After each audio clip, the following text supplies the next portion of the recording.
Mark McCloskey, who many of you will recognize as the man who, along with his wife, stood up to a violent mob to defend their lives and their home in 2020 in St. Louis. Please welcome him as our final guest speaker this evening. What about me?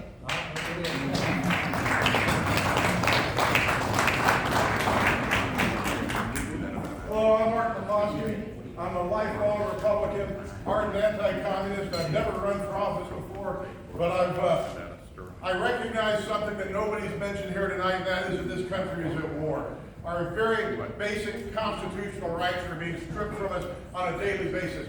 Who would have thought 2 years ago that in the United States of America we would have an entity, a police organization called Homeland Security, which would announce an entity called the Disinformation Governance Board, the Ministry of Truth.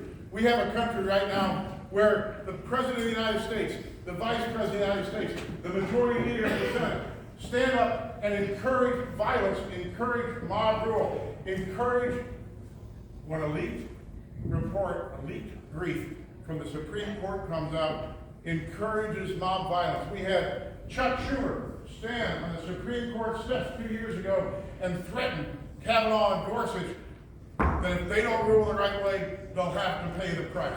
Ladies and gentlemen, we're at war with a left that wants to destroy our country, wants to destroy our civilization, wants to destroy our religion, wants to destroy our personal property, wants to destroy our way of life. And what you just heard from the other two candidates is the status quo. What you heard is people saying, elect me to Congress and we'll introduce legislation and we'll write letters and we will do what we've been doing for the last 12 years. Well, ladies and gentlemen, if you like the crisis this country is in, if you like the situation the United States is facing right now, then vote for the establishment candidate. Vote for the career politician. Vote for the people that have been in Congress for 12 years, who, by the way, you've never seen on TV until they decided to run for Senate, who were always people that were proud to back the President of the United States when he was Donald Trump, proud to stand up here and tell you how much they support Donald Trump and how much they voted with you. What are they saying? They're saying we've been good followers of a strong leader. Well, this country does not need good followers right now. This country needs strong leaders, needs people that are willing to stand up and do everything they can at the risk of their life and their reputation and their fortune and everything else to save this country, to pull back our constitutional rights, and to make this country the way it was when we were kids, where the government didn't have its hand in everybody's pocket, where it didn't control thought, where it didn't believe it could run every aspect of our businesses, our lives, and our future. Ladies and gentlemen, let me tell you a little bit about myself. I was born and raised in St. Louis. My dad was an ardent anti-communist member of the John Birch Society. My mom was the president of what was called then the West County Republican Women's Club, which was the largest Republican club in the county at the time. Got a guy named Jack Pinkner elected to the U.S. Congress from the 2nd District, which had been a Democrat stronghold. It's been a Republican stronghold ever since. I grew up in it. You know, I did not go to college after high school. I liked to work. I went to work when I was 15. I worked on the riverfront in St. Louis when I was 15. By the time I was 16, I was a deckhand on a riverboat. By the time I was 17, I was an engineer on a riverboat. By the time I was 18, I was a chief engineer on that riverboat. I painted cars. I was a foreign car mechanic. I painted motorcycles. I did custom work. I worked on the farm. I like working. One of the big problems we have right now in this country is people don't want to work. The government, the powers that be, the deep state, the swamp, they focus with everything every day. And they got to a point where they knew that people were willing to take a reduction in lifestyle, a reduction in income, if they could sit in their basements and do nothing and be permanent people on the dole of the federal government. People constantly beholden to it. Well, I like going to work. And then eventually I realized that one of the jobs I was doing was being a welder, and I was the world's worst welder, and I thought maybe I ought to go finish my education.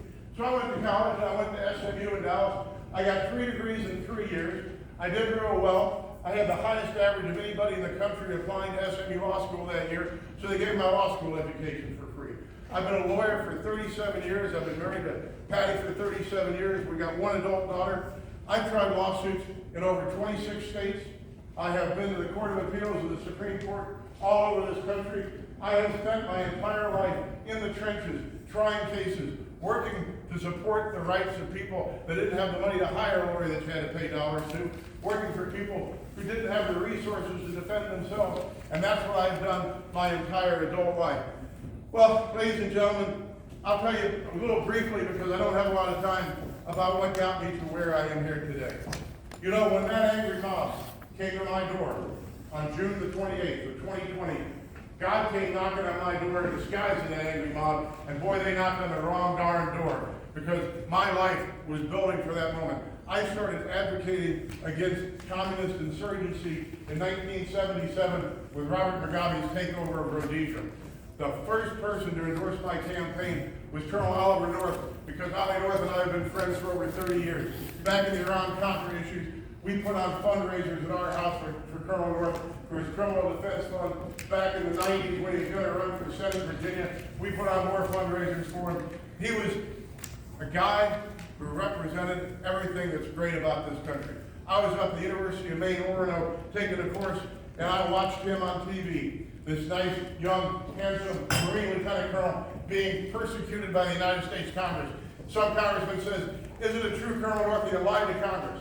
And he said, "Yes, I did. I did so to defend the Constitution, the people of this country, and the United States of America, and I'd do it again." I looked up that TV screen and I said, "That's my kind of guy. That's the kind of person I want to be." And when we got back to St. Louis, we started putting on fundraisers for him. Ladies and gentlemen, the second person to endorse my campaign was Mike Lindell. And that's because one of the things that we learned on the campaign trail for President Trump, and I'll get back to that in a second, was that there was massive fraud this election. Every place we saw it, we were warned about it, we lived it, we saw it ourselves. So let me tell you a little bit about June the 28th of last year, or 2 years ago now. We had heard that the mob was going to come in our neighborhood and attack our area. I live in a private place. Everything inside the walls of our neighborhood is private property. And I don't have enough time to tell the whole story, but suffice to say that an organization called Expect Us St. Louis, this Antifa organization run by a young lady whose name you may know, Cori Bush, and her associate, Rasheen Aldridge, decided they're going to have a mob action in our neighborhood. And to make a long story short, they broke down the gates of my neighborhood, stormed in, 350 to 500 of them, threatened our lives, threatened to burn down my house, threatened to rape and kill my wife, threatened to even kill my dog. And we exercised our Second Amendment rights, and we stood them down. We stood down a mob of There's some advantage to the Second Amendment, even though you don't have to use that gun, just standing up there and being able to demonstrate your willingness to use it backs down a crowd. Two of us against a crowd of hundreds. And what you don't know maybe is that crowd came back the next Friday, now numbering 1,000, specifically to kill us and burn down the house. And we had some aid from the President of the United States on that occasion. And when the mob hit the gate that Friday night, that's July the 3rd, 2020, we had 6 ex-Navy SEALs. We had 10 secondary employment cops. We had the FBI light aircraft circling the top of the house. We had what we used to call in the Reagan administration peace through superior firepower, and once again we held them off. No one got hurt, not a shot got fired, but we showed the ability to stand up against the mob, which quite frankly, nobody else in the United States had done up to that point, and quite frankly, isn't being done anywhere today. Look at the mobs outside the Supreme Court. Look at what the left is doing. The left is attempting to intimidate and coerce and direct the policies of this country by mob action. Well, that night, that July the 3rd, 2020, was a night that Donald Trump gave his Mount Rushmore address. And he discussed defeating Marxist extremism in this country. We didn't get a chance to see it that Friday night because we're all busy protecting our rear ends. But we watched it the next morning. And then we saw the mainstream media respond. And the mainstream media called that the most divisive speech that a president could give. And Patty and I looked at each other and said, if the mainstream media thinks that what we're supposed to do is live in harmony with the people that seek to destroy us and seek to take away our property and destroy our religion and eventually enslave us, if that's what the swamp, if that's what the deep state, if that's what the mainstream media thinks is appropriate, there's something seriously wrong with this country. We made a vow that day, right then and there, the 4th of July, 2020, put the rest of our lives on hold, do everything we could for the rest of our lives to save this country, to pull back our constitutional freedoms, to pull back that consent to the governed until this country recognizes once again that the government works for us, that this is our country, the country by consent of the governed, and that they are supposed to be public servants and not public masters. So we figured the best way to do that was go to work for Donald Trump. So we went on the Trump campaign. We campaigned 2 tours with Colonel Allen West in Texas, through Oklahoma, through Missouri, through Kansas, 2 tours in Pennsylvania on the Team Trump bus. But I tell you, every time I got off that bus, we were doing 7 organized rallies a day for President Trump, I said the same thing, that if we didn't win that election cycle, that if we didn't take the House and the Senate and the presidency, that would be our last chance to save this country. That if this administration took over, that they would do away with our basic constitutional rights, they would sweep away the First Amendment through cancel culture, and worse than that now, the Ministry of Truth, that they would nationalize election laws, that they would demoralize the police, that they would encourage mob action, that they'd seek Puerto Rican and DC statehood to have permanent control of the Senate. All these things taking place so much faster than you can possibly imagine. But the worst thing of all, I always figured that at some point in our lives, FEMA would create some kind of faux emergency and declare martial law and lock us all down and put us under house arrest and not allow us to go outside or go to work or go to school or go to church. But I figured they'd have to put a gun to our head to make us comply. And then 2 years and a month ago, the government just asked, and everybody did. I call that the final exam on American freedom. What more proof could the federal government have of how absolutely cowed the American people have become, other than the fact that they did that? They asked everybody to stay home, even if it cost their livelihoods, their life savings, their businesses, and everybody did it. Ladies and gentlemen, we must never allow that to happen again. Ladies and gentlemen, we've got to pull back our constitutional freedom.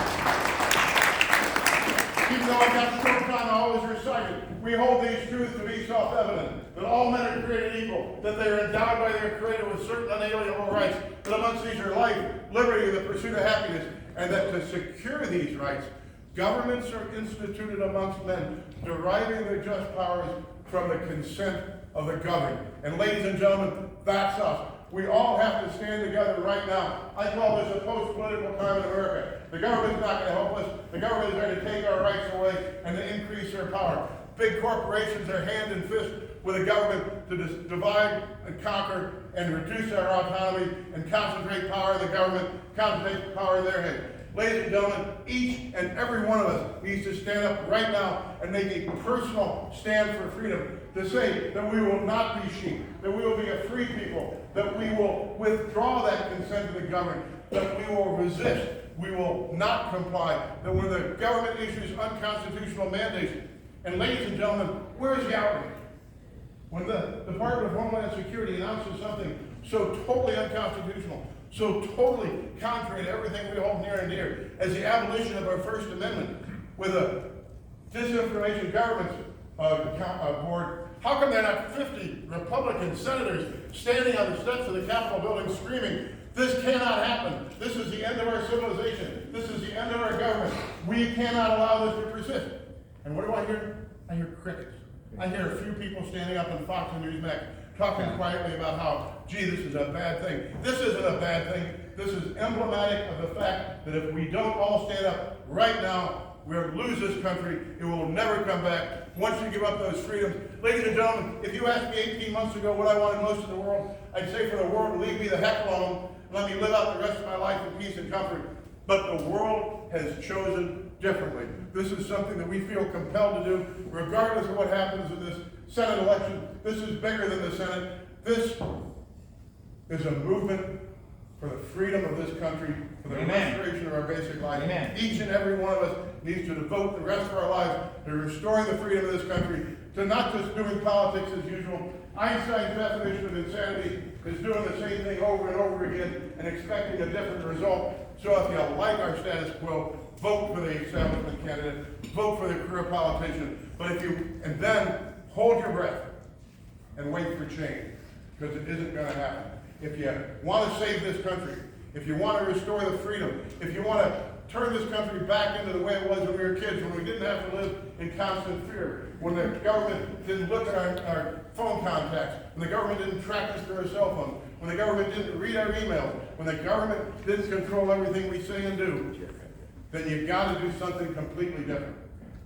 The biggest problem in politics, and almost everybody in this room is in politics, is that by the time you're given the consent by the party to do something like run for Senate, you start off as a city councilman, and then maybe county commissioner, and then maybe a state representative, and then maybe a statewide office, and then maybe a United States congressman, and then by the time you feel you can run for Senate, because it's now your turn according to the party, you're pulling this train of obligation and lobbyists and big money people behind you, so that your concern when a tight question gets called isn't the people you represent, but the lobbyists and the big money behind you, so that you can get that step up to the next level. Well, ladies and gentlemen, I have no desire to move up any steps of any ladder. What I'm doing is I'm dedicating the rest of my life to trying to save this country. And ladies and gentlemen, we have to do it right now. We have to stand up and say we will be a free people, proud of our country, proud of our heritage, proud to kneel when we pray, and stand for the American flag. Thank you very much, ladies and gentlemen.